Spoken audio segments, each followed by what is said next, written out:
Voy a saludar ahora a Carlos Aleto, periodista, escritor. ¿Te acordás que estuviste aquí por una novela tuya que me gustó mucho? Anatomía de la melancolía. ¿Cómo? Anatomía de la melancolía. Que había una reconstrucción de época.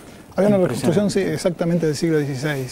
Bueno, leyendo Diálogo para una poética de Julio Cortázar, primero aprendí mucho, como siempre, pero después es extraño, ¿no? Cómo tratás, por ejemplo, Cortázar y las artes plásticas, cómo Cortázar cambia los modos de lectura, las historietas. Te escucho. Bien, bueno, es muy interesante lo que la crítica ha dejado de lado, ¿no? Por lo general, la obra que más se estudia de Cortázar son esos dos libros que Cortázar decía que se podía llevar a una isla, ¿no? Que decía que era Rayuela, pero extrañaría muchísimo los cuentos, esos 80 cuentos que él lo veía como un conjunto. Y si se llevaba los cuentos decía, voy a extrañar Rayuela. Pero es lo que la crítica ha estudiado. Hay un periodo que se abre justamente con Rayuela, que es lo que David Viñas en algún momento llamó circuito deterioro, así, lo llamó de esa forma, ¿no? Que es cuando Cortázar empieza a trabajar justamente esta relación entre artes plásticas, diseño gráfico y el texto. Es decir, es una relación transemiótica permanente entre imágenes, lo que él llama los libros almanaques. Y él recuerda los almanaques, los libros almanaques que estaban en el campo, los almanaques del mensajero, que era lo que tenía justamente la actividad de todo el año y era lo que llegaba a la familia. Pero en realidad hay una tradición francesa del libro almanaque, ¿no? Desde Rabelais a Jarry, por ejemplo. Bueno, me gustó mucho encontrar un texto de Alfred Jarry, inesperadamente para mí, porque yo conozco muy bien la obra de Jarry, Uburrey, Cornudo, 1899, Mer, así comienza este Uburrey. Y de pronto encontrar ese texto aquí es como que tenés una mirada muy original y muy potente, ¿no? Bueno, es la mirada que tenía Julio Cortázar. Cortázar se consideraba de alguna forma, a pesar de que no pertenecía al colegio de patafísica, se consideraba de alguna forma un patafísico. Recordemos que la patafísica nace del libro del doctor Foustrol de Jarry, ¿no? Y todo ese movimiento que había en París de esa época, él estaba muy, desde el surrealismo y a la patafísica, estaba muy inmerso. Y es lo que justamente es ese hueco que él encuentra en ese muro de palabra que dice en el capítulo 66 de Rayuela, ¿no? Que hay un muro de palabra que no se puede pasar a ningún lado. Esa lucecita que encuentra para pasar y romper la literatura, que es una de las propuestas de Morelli durante Rayuela, la encuentra justamente en esa relación entre imagen y palabra, ¿no? Que abren las palabras por un momento y que abren las imágenes por otro.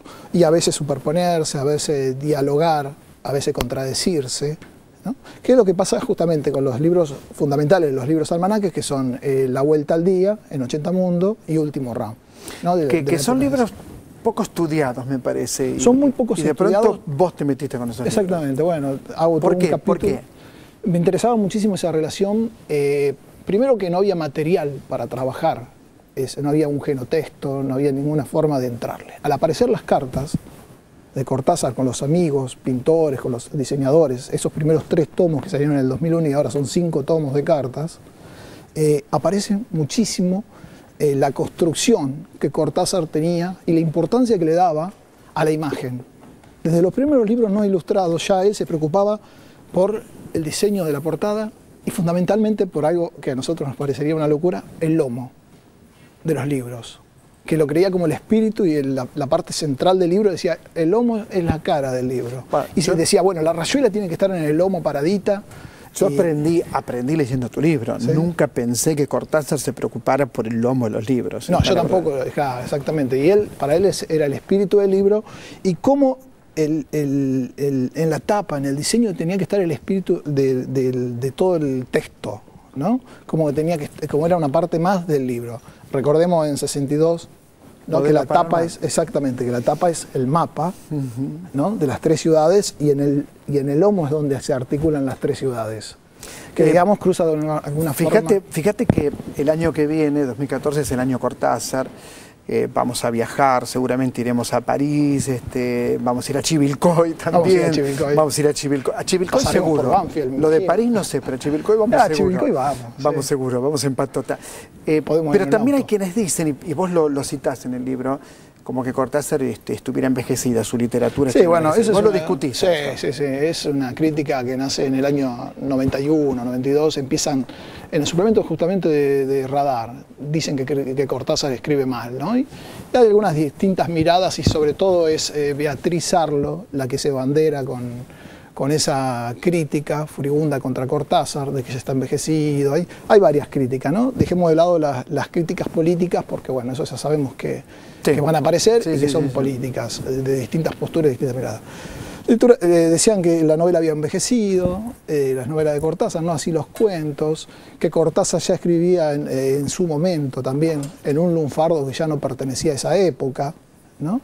Después había críticas también sobre, por ejemplo, cómo podía haber dentro de una novela un metatexto, que eran las Morelianas de Rayuela, ¿no?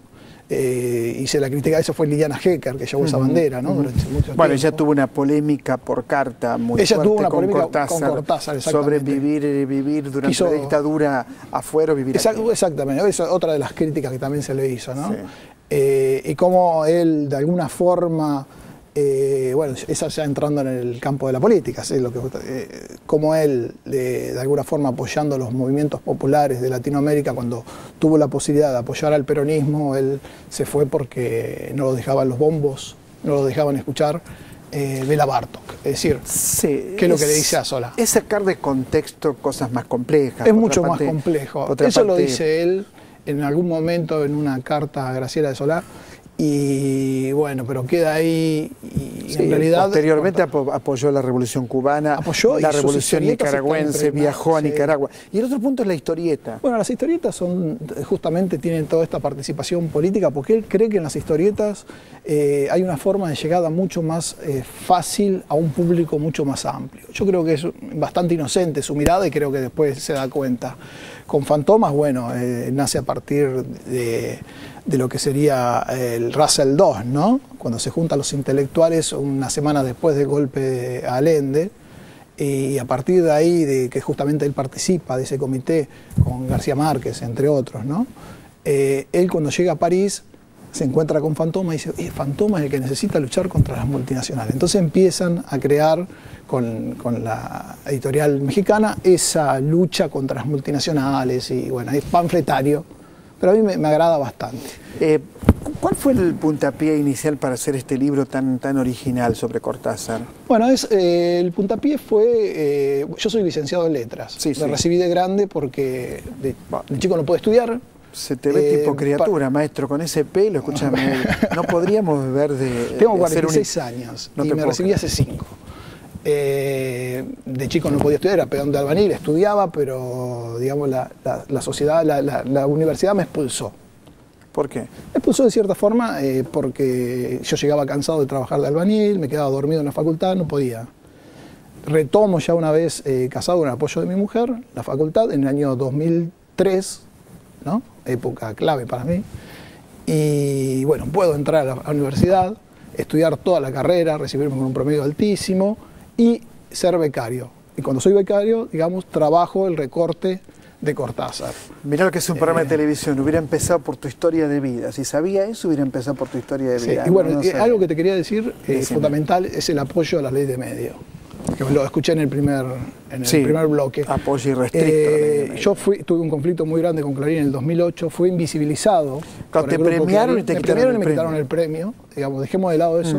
Pero además de eso sufrí aprietes mafiosos, llamadas telefónicas, y en un momento fui ninguneado de todos los medios. No podía, digamos, incluso hasta, voy a decirlo, en Página 12 yo quise acercarme para hablar en ese momento y me dijeron, no, nosotros no hablamos mal de medios. Es decir, cómo la apertura de la ley de medios hoy en día se permite de alguna forma visibilizar a aquellos que Clarín quería invisibilizar. Totalmente de acuerdo. Desde este programa yo me puse frente a cámara y les dije, creo que la semana pasada, que quede claro que apoyamos de manera irrestricta la ley de medios. Nos parece fundamental Le diría más, es fundamental para que vivamos mejor, para eso es fundamental, para escuchar un entramado de voces que no se pueden escuchar si el grupo Clarín es el dueño de la casi totalidad de los medios de comunicación. Este es un punto central.